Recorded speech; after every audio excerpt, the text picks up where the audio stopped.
అసలు నార్మల్ గా మీరు అంటే ఒకసారి ఆమ్, యాక్టర్ గా జబర్దస్త్ షోలో దీనిగా సినిమా యాక్టర్ గా ఉమ్, చమ్మక్ చంద్ర అని మీరు Yes. రాజకీయాల్లోకి వెళ్ళి ఉపన్యాసాలు కూడా ఉమ్, ఇచ్చేంత పాపులారిటీ వచ్చింది మీకు ఉమ్. కదా, అవును సార్, ఒక పార్టీ అవును తరఫున. సార్, అవును సార్. సో ఈ దీంట్లో మ్, సినిమా ఇండస్ట్రీలో వేరే సొసైటీ అన్నది మీకు ఏం ఫార్మ్ అవ్వలేదా? అంటే డైరెక్టర్స్, యాక్టర్స్ ఉమ్. వాళ్ళు కలవడాలు, గ్లాసులు. ఏం లేదు సార్, ఏదైనా ఫ్రెండ్స్ ఉంటే సరదాగా ఎవరు మీకు బెస్ట్ ఫ్రెండ్స్ అని చెప్పాలంటే స్టిల్ తాగుబోతు రమేష్, మేము, ధనరాజు, ఆ. మేమే కలిస్తే మేమే ఎప్పుడైనా ఒకసారి కలుస్తాం, ఓకే. అంతే తప్ప మేమే ఎప్పుడూ ఒకసారి రేర్ సార్. అంతే తప్ప బయటికి వెళ్ళి సగ ఏదైనా బర్త్డే గిడ్డే ఉంటే సగ ఏదైనా Occasional గా. అకేషనల్లీ కలుస్తుంటాం, అంతే తప్ప వెంకట్ గారు మేము సమ్ టైమ్స్ కోనగడ్ గారు మేము సరదాగా కలుస్తుంటాం. 20 డేస్కి ఒకసారి, 15 డేస్కి ఒకసారి, 1 మంత్కి ఒకసారి సరదాగా మాట్లాడుకొని వెంకట్ గారితో సరదాగా మాట్లాడుకోవడం, ఆయన కంపెనీ నాకు చాలా ఇష్టం. అవును, చాలా ఆయన చాలా ఆహ్లాదకరమైన వ్యక్తి, nice person, nice person and encouragement person, encouragement, దేన్నైనా ఎవరితోనైనా మూవ్ అయ్యే పర్సన్, మంచి మనస్తత్వం, చిన్న పెద్ద ఉండదు. ఆయన ఉండదు. మనిషి నచ్చితే అవును. ఆయన వదులుకోడు అలాంటి పర్సన్. సో వెంకట గారితో మేము కోనగడ్ గారితో సరదా కూర్చొని ఇప్పుడు సార్ కూర్చొని నవ్వుకుంటూ ఉంటాం, జోకులు వేసుకుంటూ, అంతే. అంతే సార్. ఇది ఇక్కడ మీరు బేసిక్ గా ఇంత సక్సెస్ అయిన తర్వాత యా సార్.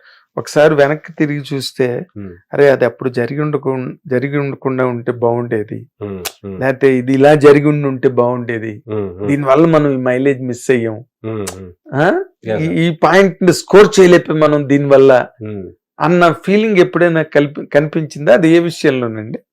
అలా జరిగి ఉంటే బాగుండేది అనేది లేదు సార్, అలా మిస్ అయింది అయితే ఏం లేదు. నేను ఉన్న దాంట్లో కెరీర్ చక్కగానే షో నుంచి చక్కగా సినిమాలు చేసుకుంటూ ఏదైనా ఎప్పుడైనా ఆలోచిస్తే ఏదైనా పుసుకున్న జబర్దస్త్ ఆ రోజు నన్ను టీమ్ లీడర్ గా మిస్ అయి ఉంటే నా పరిస్థితి ఏంటని ఆలోచిస్తాను తప్ప ఆ ప్రోగ్రామ్ వచ్చి నా ప్లేస్ లో ఇంకో పర్సన్ అనుకొని ఉంటే నా పరిస్థితి ఏంటి, లేడు చమ్మక్ లేదు అలా ఆలోచిస్తాను తప్ప. నాకు బెస్ట్ ఆపర్చునిటీ వచ్చింది జబర్దస్త్, దాని తర్వాత చక్కగా నేను అంటే మీకు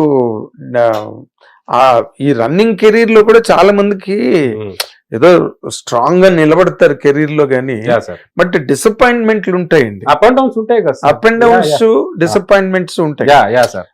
కానీ మీది అలా కాదు కదా, జబర్దస్త్ ప్రోగ్రామ్ అన్నది ఒక అసలు నాన్ స్టాప్ డిస్కో, అది అవును సార్, అన్స్టాపబుల్ ప్రోగ్రామ్ అది. అవును సార్. సో మీకు దాంట్లో పెద్ద డిసప్పాయింట్మెంట్లు ఏమి ఉండవేమో? ఏం లేదు సార్, దాంట్లో డిసప్పాయింట్. హ్యాపీగా నెలకి 4 ఎపిసోడ్లు చేసుకోవడం, హ్యాపీగా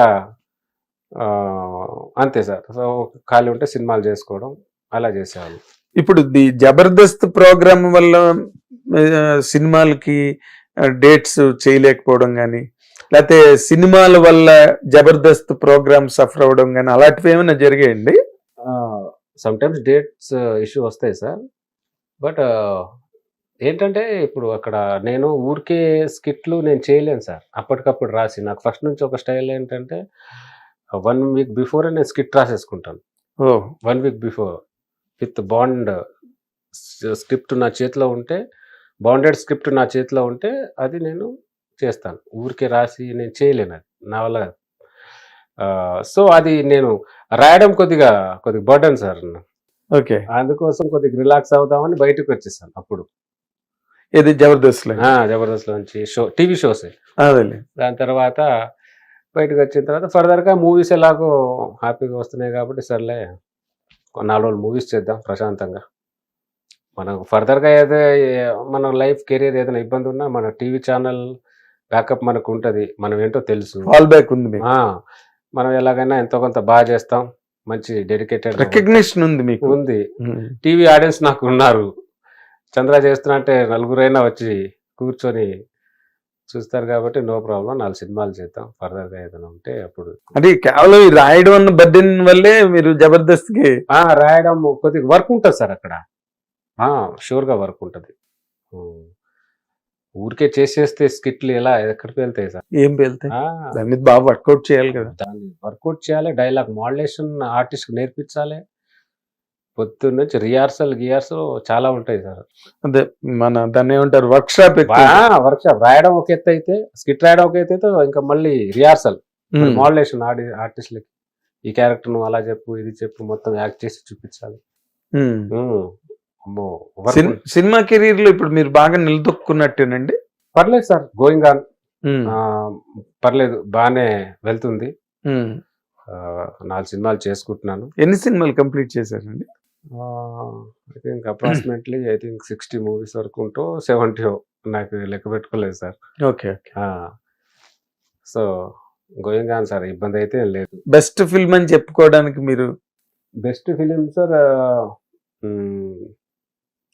చాలానే చేశాను సార్ వర్క్. బెస్ట్ ఫిలిం అంటే ఫస్ట్ అని చెప్తాను సార్. నేను ఒక సీన్ అయినా నాకు బాగా మైలేజ్ ఇచ్చిన సినిమా ఒక సీన్. ఆ సినిమాతో మంచి సినిమాలు వచ్చాయి ఫర్దర్గా.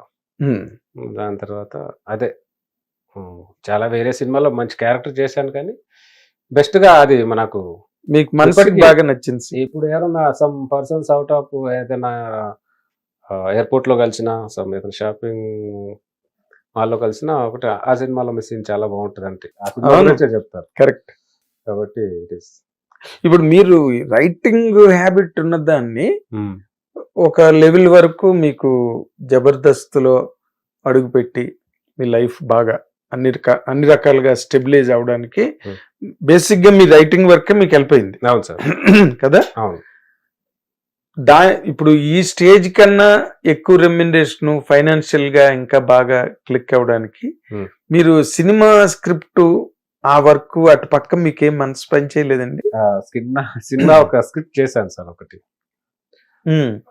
రీసెంట్లీ రాశాను. సో ఒక మంచి అవుట్ అండ్ అవుట్ కామెడీలో ఒక కథ రాశాను సార్. బ్యూటిఫుల్, ఒక ఫ్యామిలీ ఎంటర్టైన్మెంట్. ఓకే. సో చూద్దాం, అది ఒక చిన్న అంటే నా ప్యాటర్న్ కథనే అది. ఒక మంచి అవుట్ అండ్ అవుట్ కామెడీలో కథ రాసాం. సో సరదాగా సినిమా చేస్తే ఒక సినిమా దీంట్లో ప్రాసెస్ లో ఉన్నాను సార్. డైరెక్ట్ చేస్తున్నారు? డైరెక్టర్ గారు, నేనే మెయిన్ లీడ్ గా. ఓకే. డైరెక్టర్ కూడా వేరే వాళ్ళు, డైరెక్టర్ టెక్నీషియన్స్ వేరే వాళ్ళు, నేను మెయిన్ లీడ్ గా ఒకటి. మీరు ఎందుకు డైరెక్ట్ చేయాలనుకోలేదు? ఎందుకు సార్, బాగుంది కదా కెరియర్, ఎందుకు, అది నాకు రాదు అంత ఈజీగా సార్, నాకు డైరెక్షన్ రాదు.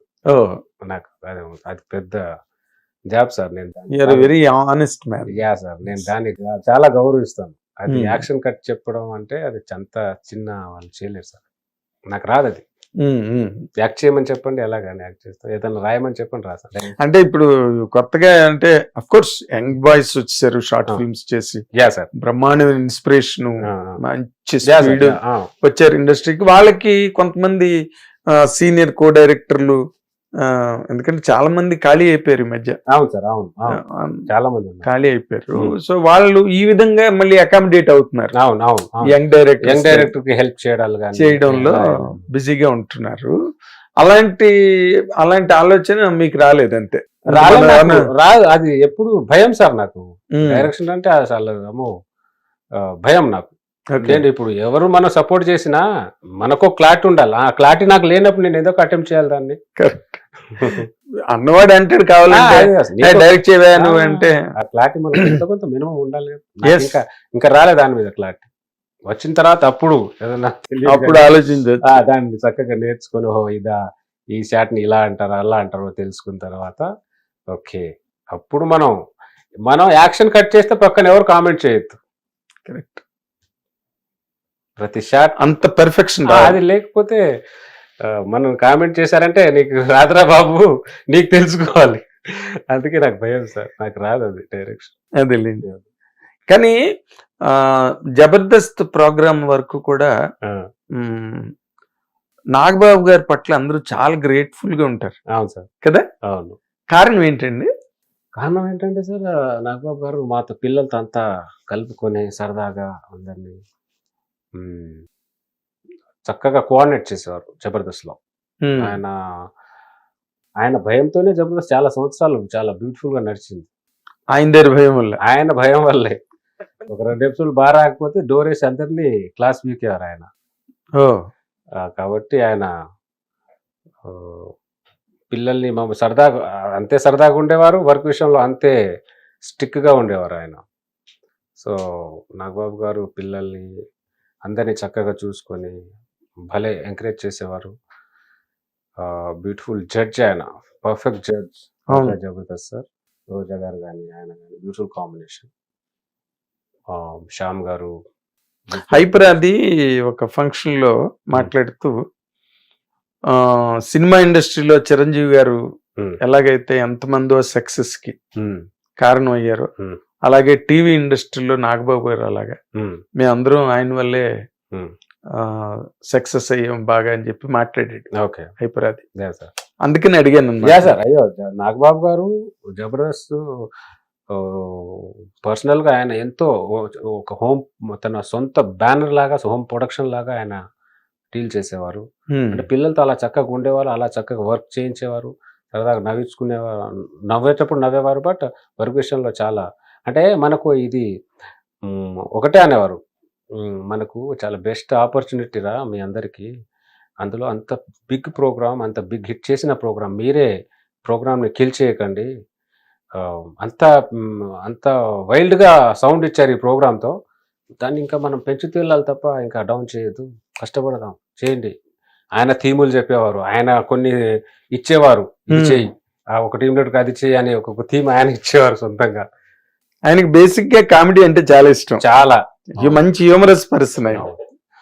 ఆయన మీద పంచులేసినప్పుడు ఫీల్ అయ్యేవారు కాదు మా అసలు.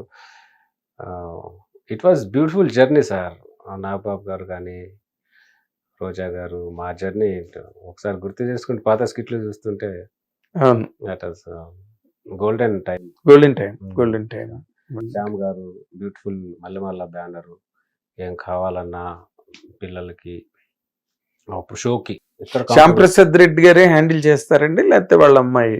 శ్యామ్ గారే సార్. శ్యామ్ గారు, దీప్తి గారు, దీప్తి గారు వాళ్ళ డాటర్ సాన్సార్ వాళ్ళు. అవును, వాళ్ళు పర్సనల్ గా ఎప్పుడు సపోర్ట్, లైట్ ఎప్పుడు లైట్ ఉంటుంది సార్.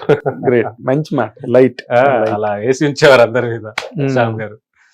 కాబట్టి ఎప్పుడు అనాలిసిస్ చేసుకుంటారు ఆయన, డల్ అవుతున్నా ఏం చేయొచ్చు ఏంటి, ప్రతి ప్రోగ్రామ్ ఎప్పటికీ. అవునా? కాబట్టి ఇన్ని షోస్ ఆయన ఊరికే హిట్ అవుతుంది. నాలుగు బట్టి రన్ చేయడం అంటే any shows sir, 3-4 shows running లో ఉన్నాయి.